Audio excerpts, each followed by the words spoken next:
Hey there, it's Joe Simons with Salt Strung. I'm here with Captain Mark Johnson, aka Hollywood. Hollywood. You know it. And we're down here in beautiful Florida Keys, and one of Mark's specialties with his fleet of boats now is going out and getting people on sharks. And after all the years you've been doing this, you have like this one tried and true shark rig that is good for catching any size shark, right? Absolutely. So we do a tremendous amount of light tackle, shallow water shark fishing. So a lot of times you might be casting a spinning rod or casting a bigger conventional, and you're talking sharks anywhere from 8 feet and under on the norm, and sometimes maybe up to 10 feet with a big hammerhead or tiger. Yeah. So these fish can weigh anywhere from 50 to 500 pounds. So what I wanted to show you guys today was the go-to shark rig. Yep. that works all the time, and you can't beat it. And some tips to bring the sharks in as well. Yes, we'll talk about that after we get a rig done. Cool. Let's check out this rig All right. first. First and foremost, when we shark fish, most important part of this whole thing is the hook we use. And big fan of owner hooks, but today's manufacturers, everybody makes a circle hook.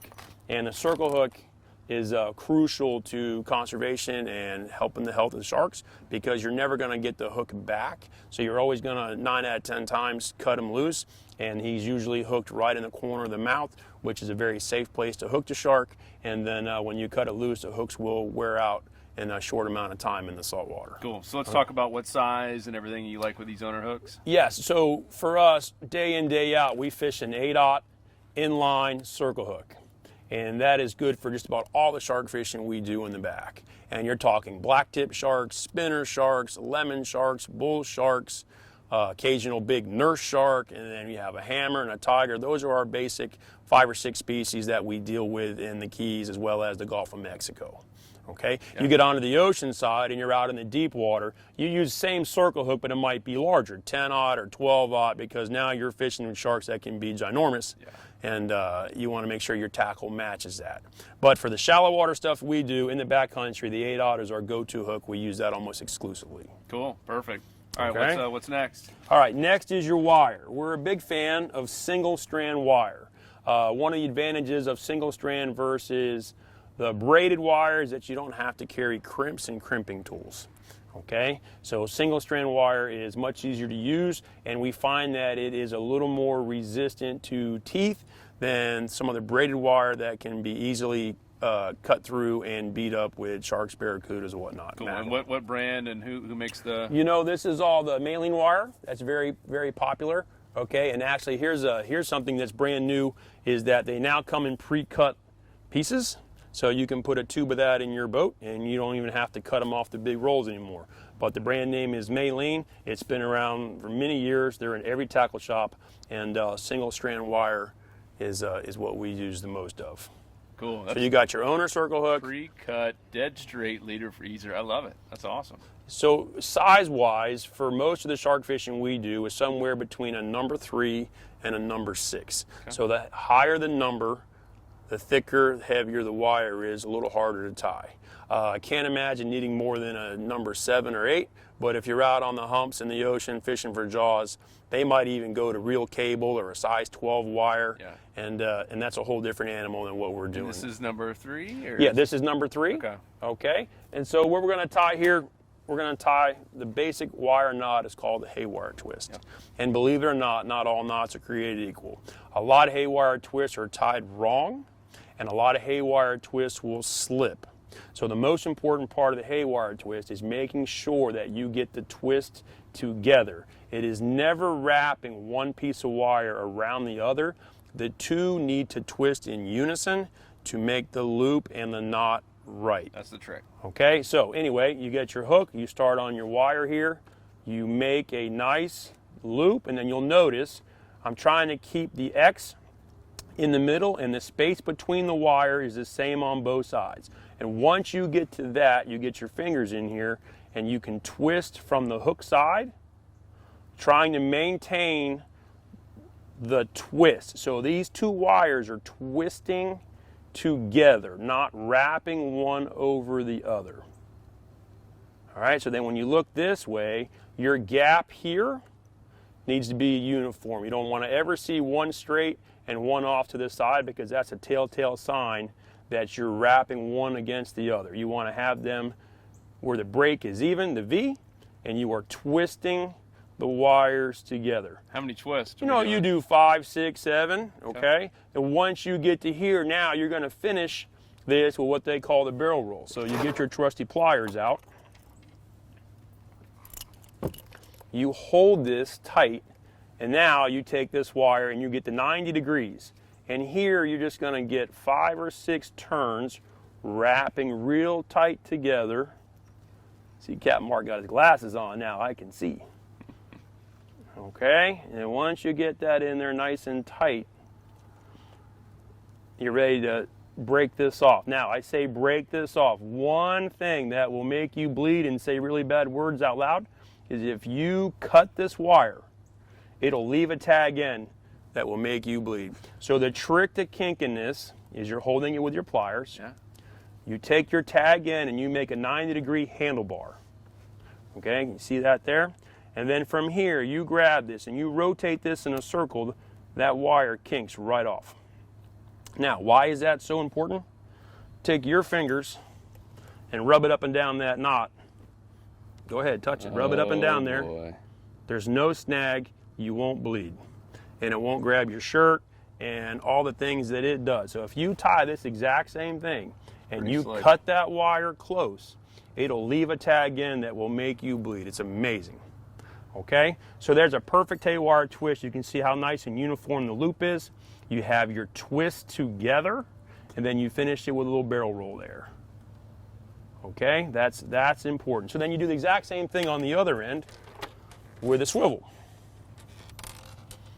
Another haywire? Another haywire twist, okay? So once again, make your loop nice and uniform.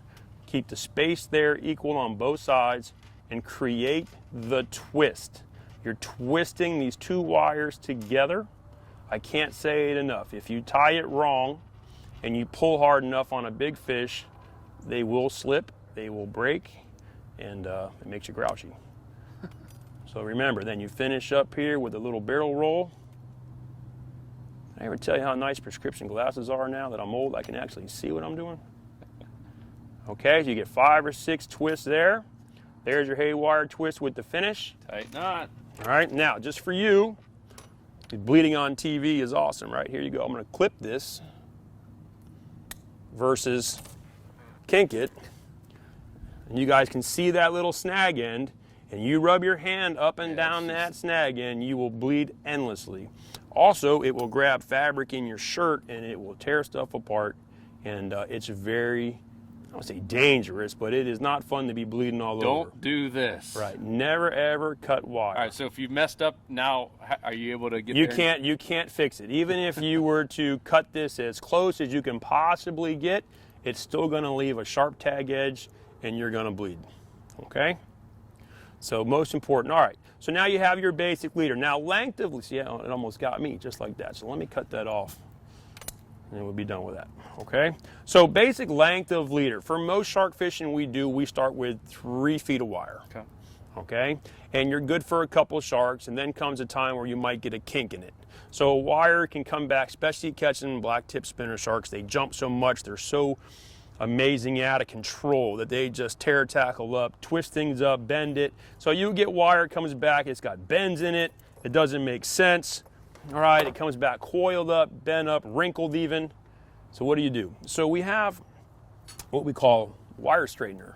This little waffled piece of wire to help you straighten it out, okay? So you would take this, and let's just say for purposes here, you put the hook on something tight, all right? You have tension on the top, and you can take this wire straightener, start in here like this, and run it up your wire, all right? A couple times. It'll straighten it right out for you. All right, so the beauty of that is, yes, it might put a little wrinkle in it like that, but your wire is straight, it's not kinked, and you can get 1 or 2 more mackerels, sharks, cudas before you might have to re-rig. Cool. So when you're fishing a lot and you got multiple rods going and you're catching fish, it's much easier to straighten wire than it is to always have to retie. Got it. Okay.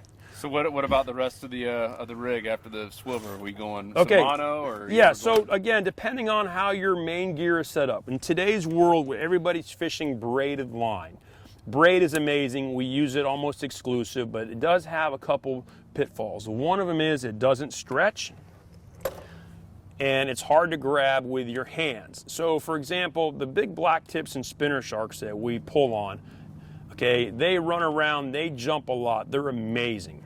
But when they jump and they spin, hence the name spinner shark, they love to wrap up in your leaders and break stuff.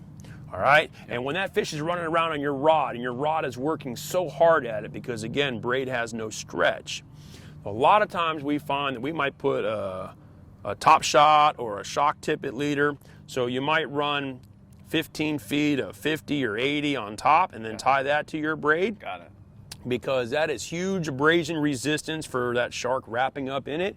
It also, when you get that fish close to the boat and you put your gloves on, it's really hard to grab a wrap of wire. Wire can really hurt you even with gloves on, so you have to be careful. Grabbing monofilament is a lot more forgiving, okay? And if you have 15 feet of it, all right, then you have some room to play with. And then you tie that to your braid or use a wind-on leader, which we'll talk about. And that way you can wind it right up to, grab with your hand and handle that fish and keeps your hands off the wire. And you can get close and cut it loose. But when that shark's out there and you're watching him jump and spin, it's an amazing aerial show, but they almost always break your gear. Yep. So that's one of the things that we found to help combat that. So you would take a piece of leader material. This is just 20 pound for demonstration, but the same leader material, 50, 60, 80, 15 feet of that. All right, you tie it to your swivel and then you tie it to your braid. Okay, and then I was saying, a new product that's out that a friend of mine turned me on to is a light tackle wind-on leader.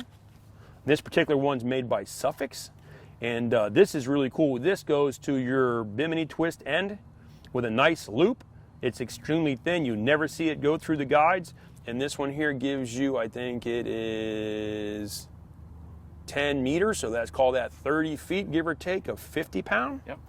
So there's your leader. So you can cut this back, cut this back, cut this back for the worth of 30 feet. Yeah. No knot, no swivels or whatnot. Wind it up on your spinning rod. Ready to go. That's cool. Ready to go. So those are your two basic top shot ideas to put on top of your wire when you're connecting to the braid when you go shark fishing. Awesome. Anything else before we get into chumming and other things? You know, again, we can't just stress the catch and release of sharks, Yep. okay? The value of the circle hook, because you don't want to hurt that shark. So the circle hook is most important. And cut the hooks loose. Don't try to get them out. Hooks are cheap, fingers are expensive. Yeah. And then you can use a de-hooker sometimes. And then as far as handling sharks, you almost never have a reason to grab a shark and put him in the boat. You know, yes, we'll grab some small bonded heads for pictures with kids and stuff, Yep. but we make it a big practice in our business not to be grabbing big sharks because they bite. And it is no fun to get bit by a shark. And they can start breaking stuff when they're thrashing Yeah, the boat. exactly right, exactly right. Okay, so that's our go-to shark rig. We go through a lot of them. We love shark fishing, and it's awesome. That's great, man. Simple. Yes, sir. Okay, so outside of the tackle concerns, how do you take shark fishing from just shark fishing to really exciting shark fishing? The minute you can bring in the visual aspect of fishing, what we call sight fishing, whether you're on the flats, whether you're in the deep water, whatever you're doing, if you're out there and you can see what you're after, excitement levels there. Oh, yeah. And sharks are no different. So one of the things that we do, something that we created here, figure out how to make this work, is we make what we call a stringer. So, for example, you could have a Spanish mackerel, a couple ladyfish, a barracuda, an old bonita, amberjack. There's a handful of shark bait that we readily catch. Yeah. That's awesome. And remember, you got to maintain all your regulations when you have possession of shark bait. But you can take that fish, you can butterfly him, which means you fillet him, but you leave him attached to the tail. You hang him on this stringer, okay, clip this together, and then let it off the side of your boat in the current. So you're just tying off to a back cleat? Yep, exactly right. You got a rope and a float. You can adjust it far from the boat, okay? Yeah. This is set up here with the carabiner, so you can add fresh chum. You can take off old chum. Yep. Sometimes the sharks come and they chew on it, hence why this is wire. single piece. It's not cable or mono or even rope, because sometimes the sharks will come right to the boat and bite your stringer. So this keeps your chum intact. So anyway, now you have this hanging off the side of your boat in the current, creating your own chum slick, fresh shark bait. Any sharks in the area, give it a few minutes, half an hour tops, whatnot. They come to you, you're going to see them.